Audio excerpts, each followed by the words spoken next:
രാവിലെ ഭയങ്കര മഴയായതുകൊണ്ട് നേരത്തെ പ്ലാൻ ചെയ്ത അമ്പലത്തിൽ പോക്ക് മാറ്റി വെക്കുമെന്ന് ഞാൻ വിചാരിച്ചു. പക്ഷേ പ്ലാൻ ചെയ്ത ഒരു കാര്യം മാറ്റി വെക്കുന്നത് ശരിയല്ലല്ലോ. അതുകൊണ്ട് ഇന്ന് തന്നെ പോയേക്കാമെന്ന് വിചാരിച്ചു കേട്ടോ.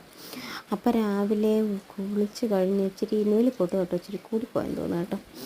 അപ്പം ഞങ്ങൾ സ്കൂട്ടറിൽ പോകാൻ ഞങ്ങളും മഴ കാരണം ഞങ്ങൾ കാറിൽ പോകാമെന്ന് വിചാരിച്ചു. അപ്പോൾ സേഫായിട്ട് അങ്ങ് ചെല്ലാമല്ലോ.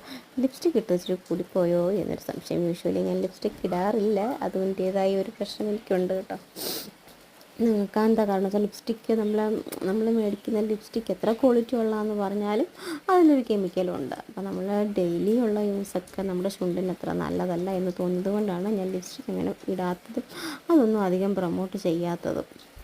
പിന്നെ ഇന്ന് വെള്ളിയാഴ്ചയാണ്, പക്ഷെ മഴ ആയതുകൊണ്ട് അധികം ആരും കാണത്തില്ലെന്ന് കരുതിയാണ് അമ്പലത്തിലേക്ക് ചെന്നത് കേട്ടോ. പക്ഷേ അമ്പലത്തിൽ പതിവ് പോലെ നല്ല ആളുകളുണ്ടായിരുന്നു. ഈ രണ്ട് സൈഡിലുമുള്ള കടകളില്ലേ, എനിക്ക് ഭയങ്കര ഇഷ്ടമാണ് കേട്ടോ ഈ കടകളൊക്കെ ഒന്ന് കാണുന്നത്. ഒത്തിരി പൂജാ സാധനങ്ങളുണ്ട്, ടോയ്സ് ഉണ്ട്. അപ്പോൾ അങ്ങനെ നമ്മൾ അമ്പലത്തിനകത്ത് ചെന്ന് അവിടെയാണെങ്കിലുണ്ടല്ലോ, എന്താ പറയുക, ഈ ഒരു അങ്ങോട്ട് ആദ്യം ഇറങ്ങാതിരിക്കാനായിരിക്കും ഒരു ബാരിയർ വെച്ചിട്ടുണ്ട് കേട്ടോ. അപ്പോൾ നമ്മുടെ അമ്പലത്തിൽ പോകുമ്പോൾ നമ്മളൊന്ന് ശുദ്ധമാവാൻ വേണ്ടിയിട്ട് മേലെല്ലാം വെള്ളം കുടഞ്ഞു. എന്നിട്ട് അമ്പലത്തിലോട്ട് ചെന്നപ്പോൾ ഉണ്ടല്ലോ, അതിൻ്റെ വീഡിയോ എടുക്കാൻ ഞാൻ വിട്ടുപോയി കേട്ടോ. എടുത്തതാണ്, പക്ഷെ സേവ് ആയില്ല ഫോണിൽ. അവിടെ നമ്മുടെ രാമായണ മാസത്തിൻ്റെ ഭാഗമായിട്ട് ശ്രീരാമ ഭഗവാന്റെ ഫോട്ടോയും അതേപോലെ തന്നെ അവിടെ രാമായണ പാരായണങ്ങളൊക്കെ നടക്കുന്നുണ്ടായിരുന്നു. പിന്നെ അമ്പലത്തിനകത്തോട്ട് മൊബൈൽ സൂം ചെയ്യാൻ പറ്റാത്തത് കൊണ്ട് ഞാൻ അധികം സൂം ചെയ്തില്ല.